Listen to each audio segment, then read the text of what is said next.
Commerce with difference classes के इस video में हम डिस्कस करेंगे कैश फ्लो स्टेटमेंट टॉपिक से, चैप्टर से, ट्रीटमेंट ऑफ गुडविल। कंपनी की बैलेंस शीट में गुडविल दी होगी और हम कैश फ्लो स्टेटमेंट प्रिपेयर कर रहे हैं दोस्तों। तो गुडविल का ट्रीटमेंट क्या होगा?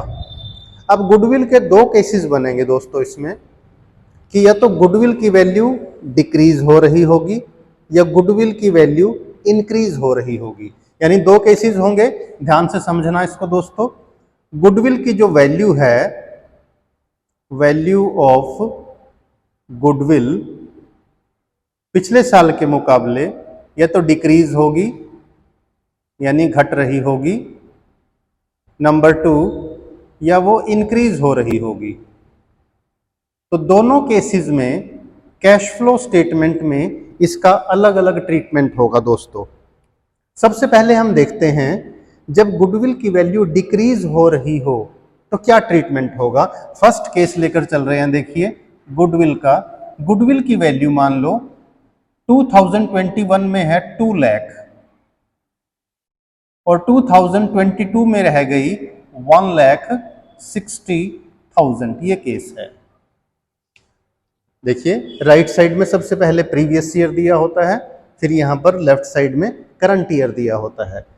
प्रीवियस ईयर में यानी 2021 में गुडविल की वैल्यू थी 2 लाख, 2022 में घटकर रह गई 1,60,000। यानी गुडविल की वैल्यू 40,000 डिक्रीज हो गई दोस्तों। कितनी? 40,000। यानी गुडविल की वैल्यू डिक्रीज हुई है रुपीज 40,000। तो क्या करें इसको? जब भी गुडविल की वैल्यू डिक्रीज हो रही हो, इसे हम बोलते हैं गुडविल रिटर्न ऑफ। मैं यहीं लिख के बता देता हूं, आपको याद भी रहेगा। ये होगा गुडविल रिटर्न ऑफ। यानी करंट ईयर 2022 में हमने 40,000 रुपीज की गुडविल को राइट ऑफ कर दिया। और जब गुडविल को राइट ऑफ किया होगा तो ये कहां गई होगी? Statement of profit and loss में। यानी इसकी वजह से हमारे नेट प्रॉफिट कम हो चुके होंगे। तो हम क्या करेंगे दोस्तों? अब हम क्या करेंगे? कैश फ्लो कैलकुलेट करने के लिए इस 40,000 को वापस नेट प्रॉफिट में ऐड किया जाएगा। यानी यहां ट्रीटमेंट क्या होगा? फर्स्ट का, जब गुडविल की वैल्यू डिक्रीज हो जाए तो इसका ट्रीटमेंट देख दीजिए दोस्तों, accounting treatment. It will be added to, इसे ऐड करेंगे कहां? Net profit before tax and extraordinary items में। Tax and extraordinary items. आप जानते हैं दोस्तों, जब भी हमारा कैश फ्लो स्टेटमेंट शुरू होता है तो वो एक नोट से शुरू होता है और उसमें हमें कैलकुलेट करना होता है net profit before tax and extra ordinary item. फिर हमारा कैश फ्लो स्टेटमेंट शुरू होगा। तो cash net profit before tax and extraordinary items में हम किसे ऐड करेंगे? गुडविल का वो अमाउंट 40,000 जो क्या हो चुका है? राइट ऑफ हो चुका है। यानी समझ गए होंगे आप, गुडविल की वैल्यू अगर कम हो रही हो तो इसे गुडविल रिटर्न ऑफ मानकर हम ऑपरेटिंग एक्टिविटी में, ये पॉइंट रह गया था, ऑपरेटिंग एक्टिविटी में net profit before tax and extra ordinary item में ऐड करेंगे दोस्तों। यानी ये पॉइंट क्लियर हो गया अब कि ऑपरेटिंग एक्टिविटी में आएगा, net profit before tax and extraordinary items में ऐड हो जाएगा। कैसे लिखेंगे? Goodwill return of. अब हम लेते हैं सेकंड दोस्तों। सेकंड केस क्या है? जब गुडविल की वैल्यू इंक्रीज हो रही हो, वो वाला केस लेके चलते हैं। देखिए इसी को आगे बढ़ाएंगे।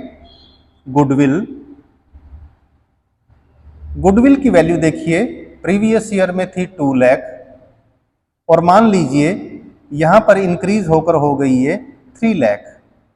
समझिए दोस्तों, यानी लास्ट ईयर गुडविल की वैल्यू थी 2 लाख रुपीज और इस साल ये इंक्रीज होकर हो गई 3 लाख रुपीज। इसका मतलब क्या हुआ? इसका मतलब हुआ कि जो गुडविल की वैल्यू है that is increased by, goodwill की value increased by rupees 1 lakh. Goodwill की वैल्यू 1,00,000 रुपए इंक्रीज हो गई। अब गुडविल की वैल्यू इंक्रीज कैसे होती है? अब गुडविल एक एसेट है दोस्तों, याद रखना। गुडविल की वैल्यू, गुडविल एक इंटेंजिबल एसेट है। वैल्यू इनकी इंक्रीज तभी होगी, बढ़ेगी, जब हमने गुडविल में पैसा इन्वेस्ट किया हो, यानी हमने गुडविल को परचेज किया हो। ऐसा हो सकता है जो हम बिजनेस कर रहे हैं उससे रिलेटेड कोई और बिजनेस या बिजनेस की कोई यूनिट हमने खरीदी हो और उसके लिए हमने गुडविल के लिए 1,00,000 रुपीज पे किया हो। अब समझ गए होंगे आप, यानी हमने गुडविल में इन्वेस्ट किया, that's why it becomes part of investing activity. यानी गुडविल की अगर वैल्यू बढ़ रही हो तो इसका ट्रीटमेंट क्या होगा दोस्तों? इसका ट्रीटमेंट होगा, हम इसे कहां शो करेंगे? इन्वेस्टिंग एक्टिविटी में। हम इसे इन्वेस्टिंग एक्टिविटी में शो करेंगे, याद रखिए, इन्वेस्टिंग एक्टिविटी में। परचेज ऑफ गुडविल, यानी ये payment made for the purchase of goodwill. अब ब्रीफ में एक बार फिर से सुन लो दोस्तों, गुडविल की वैल्यू अगर डिक्रीज हो रही हो तो ऑपरेटिंग एक्टिविटी में आएगा। मैं यहां लिख भी देता हूं, ये आएगा कहां पे? ऑपरेटिंग एक्टिविटी में। ऑपरेटिंग एक्टिविटी में स्टार्टिंग में ही जहां हम लिखते हैं net profit before tax and extraordinary item, उसमें ये ऐड हो जाएगी गुडविल रिटर्न ऑफ करके। और अगर गुडविल की वैल्यू इंक्रीज हो रही हो, इसका मतलब हमने गुडविल को खरीदा है, और खरीदा है तो पेमेंट की होगी, हमने गुडविल में इन्वेस्ट किया होगा, तो ये इन्वेस्टिंग एक्टिविटी में आएगी और लिखेंगे payment made for purchase of goodwill. तो उम्मीद है दोस्तों ये छोटा सा वीडियो कैश फ्लो स्टेटमेंट के गुडविल टॉपिक पे आपको क्लियर हुआ होगा। वीडियो को बार बार सुने, अंडरस्टैंडिंग बनाएं और इसके बाद इससे रिलेटेड क्वेश्चंस की आप प्रैक्टिस जरूर कीजिएगा। वीडियो अपने फ्रेंड्स, अपने क्लासमेट्स के साथ शेयर करना ना भूलें, और चैनल अभी तक सब्सक्राइब नहीं किया तो चैनल को सब्सक्राइब जरूर कीजिए।